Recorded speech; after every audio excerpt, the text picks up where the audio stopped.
People's brains are like pillows, and that is the last person or piece of media that sits on it, that they leave that impression. A lot of people say one of our president's biggest flaws is his decisions are based on the last person he spoke to. But you want to have multiple media sources. You want to get multiple viewpoints. You want to challenge viewpoints. Be willing to back down. Ask people about their view. Why do they think that? And real leadership is listening and getting different viewpoints and arguing it the other way, and then making better decisions. If you read one thing and you have an opinion, I think it's kind of fun to go at AI and say, make an argument against this. And the argument against it may temper it, may talk you out of it, or may embolden or cement your views. It's dangerous to have one source. You want multiple sources. There's a wisdom of crowds. In today's Office Hours, we talk about the grifter economy, raising money-smart kids, and building your own opinions. Question number 1. Hey, Scott. My name's Jonathan. I'm a longtime listener and follower of your work. Here's my question.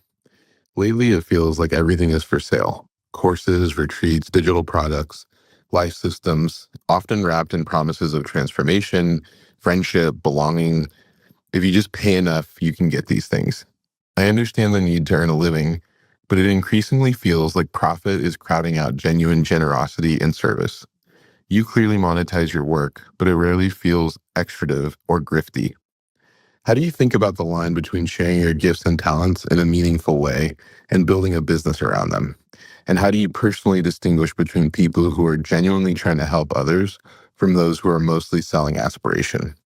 You're being really generous. I'm a capitalist. We advertise. I'm very focused on money. I think it's a great scorecard. I enjoy capitalism. I enjoy building companies. I'm in the really fortunate position now where it's now my number 2 priority. It used to be my number 1 priority. How do I build this? How do I build enterprise value and sell this company so I have economic security? Now I want to do something great that has a positive impact. I do want to make more money. I'm not a selfless person, but I also want to make the people around me, I want to provide them with economic security. I take a lot of pride in, I think we compensate somewhere between 50 and 100% above market. And we're able to do that because, quite frankly, we're monetizing my brand. I make a shit ton of money speaking and have a pretty big social footprint. But also, it's a virtuous upward spiral because if you pay people well, they stick around. What kills a company is constant churn. When your good people leave, if your best people leave all the time, you're just fucked. Whenever I talk to a service person, they say, you've been able to sell companies.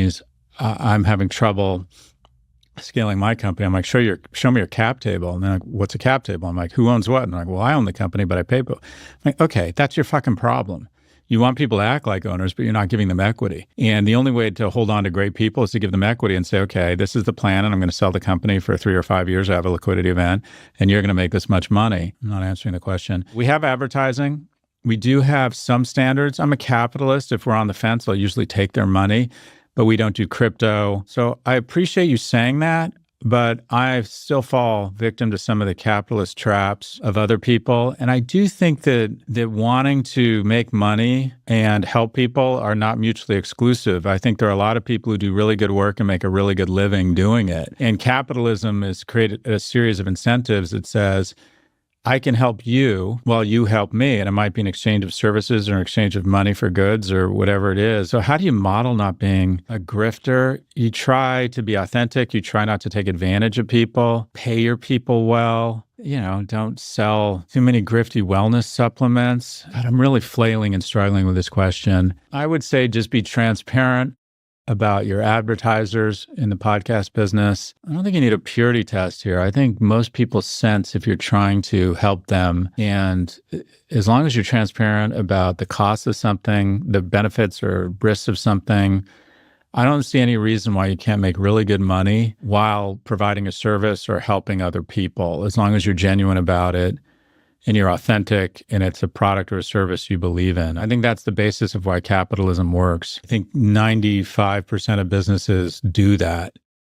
And the incentives of capitalism are you've got to figure out a way to add value to people. Otherwise, they're not going to buy your product. And you can generally tell when people are bad actors. So having a set of standards, trying to stick to those standards, and then charity begins at home. Pay your people really well and be transparent about how you're making money. Maybe that's it. Be transparent about how you're making money and disclose when you have financial incentives such that if you're in the media business, people don't feel like they've been had, that you weren't transparent about your incentives. And try and build a service that you think that at the end of the day, your listeners or your readers or your customers value and feel like they're getting a good exchange of value.